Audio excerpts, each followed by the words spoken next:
าทัวร์เนาะข้าพเจ้าเองมีชื่อว่าชัยสิทธาแก้วธีระหรือโต้นั่นเองเนาะวันนี้ก็สิมาพาเบิ่งบรรยากาศของร้านอาหารตูบน้อยเมืองสังทองเนาะ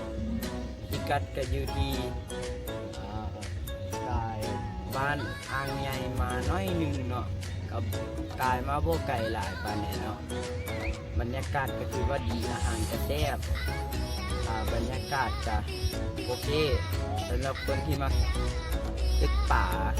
โยซิดเวทนั่นเองเนาะสำหรับใครที่มาถ่ายรูปก็สามารถมาลิ้นได้ก็ไปเบิ่งบรรยากาศนำกันเลยเนาะไป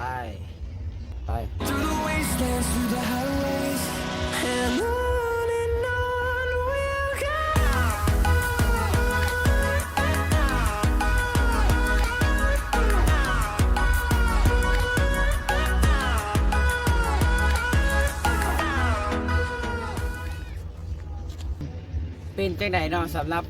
บรรยากาศอยู่ณที่แห่งนี้เนาะสามารถมาเที่ยวมาชมได้เนาะอาหารกระโบเพงเนาะถือว่าการมาเที่ยวครั้งนี้ก็